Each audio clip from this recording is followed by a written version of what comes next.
માતા સુદીક્ષાજી સાત સંગાતજી પ્રેમથી બોલજો ધન્ય નિરાકારજી. આજે હદમાં રહે ઓલિયો બેહદ રહે પીર, હદ ને બેહદ કાંઈ ન જાણ તેને જાણ તું ફકીર. તો ઓલિયો એટલે નિયમમાં રહે તે ઓલિયો, ઘણા નિયમ રાખે અને તેને પણ આપણી ભાષામાં ભક્ત કહે છે. અને પીર એટલે સંત, તો વળી એ ભક્તથી પણ વધુ નિયમ રાખે એને મતલબ સંત કહેવાય છે. જે સમયની બહુ જ આમ કિંમત સમજે, જરા પણ મતલબ કે ભૂલચૂક ન કરે, એ સંત. અને ત્રીજો ફકીર એટલે જીવન મુક્ત વાળા મનુષ્ય, કોઈ પણ નિયમ નથી રાખતા. હા, ખરાબ આચરણ કાંઈ નથી કરતા, પણ પછી એવા નિયમ પણ નથી રાખતા, છતાં કોઈ પણ પાપ હિસ્સા કે વ્યભિચાર, જુગાર, દારૂ વગેરે ખોટું ખાવું પીવું વગેરે નથી કરતો.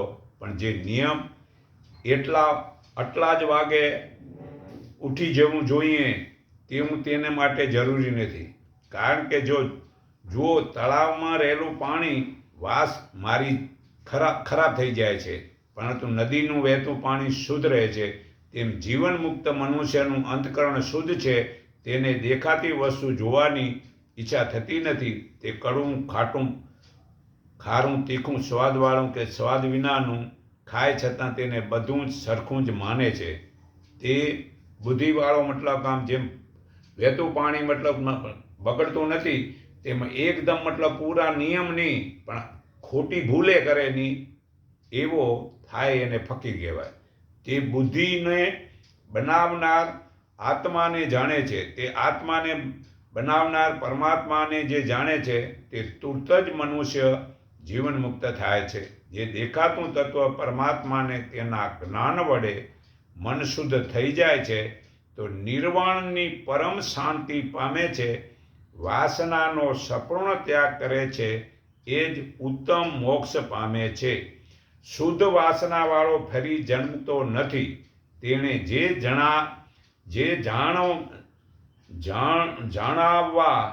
જાણવા જેવું બધું જ જાણી લીધું છે. કે આત્મજ્ઞાન થયાવાળાને, શુદ્ધ ચિત્તવાળાને જે જાણવાનું હોય એ બધું જાણી લીધું છે. અને વાસનાઓ તેની બહુ જ ઓછી થઈ જાય છે. એ જ મોક્ષ કહેવાય છે. જેને તપ વગેરે બીજા ભોગો ગમે નહીં, તે આ લોકમાં જીવન મુક્ત છે. સમય પ્રમાણેની આપતીઓમાં અને સુખ દુઃખના જે હર્ષ કે ખેદ ન પામે, તે જીવન મુક્ત કહેવાય છે. જેનું અંતકરણ હર્ષ, ખેદ, શંકા, ક્રોધ, ઈચ્છા અને દીનતા દર્શનથી સંબંધ નથી, તે જીવન મુક્ત કહેવાય છે. અહંકાર છોડી પૂર્ણ ત્યાગી થઈ રહે છે, તે જીવન મુક્ત કહેવાય છે. અંતર આત્મામાં વર્તન જેની દ્રષ્ટિએ ઈચ્છિત કે અનિચ્છિત નથી અને સુષુપ્તિમાં રહે છે, તે જીવન મુક્ત કહેવાય છે. જે આત્મા વિશે રમણ કરતો બેસી રહે છે અને પૂર્ણ પવિત્ર મનવાળો થઈ સર્વના વિશ્રાંતિને પામ્યો હોય, આ લોકમાં તે કંઈ પણ ઈચ્છતો નથી અને સ્નેહ રહી થઈને જીવતો રહે છે, તે જીવન મુક્ત છે. વેર, ઈર્ષા, સુખ દુઃખ, ધર્મ અધર્મ અને ફળ અફળની દરકાર કરવા વિના જે કર્મ કરે છે, તે જીવન મુક્ત છે. મૌન ધારી અહંભાવ વિનાનો, માન વિનાનો થઈને જે કર્મ કરે છે, તે જીવન મુક્ત કહેવાય છે. ગળપણ, મરણ આપતી રાજ્ય કે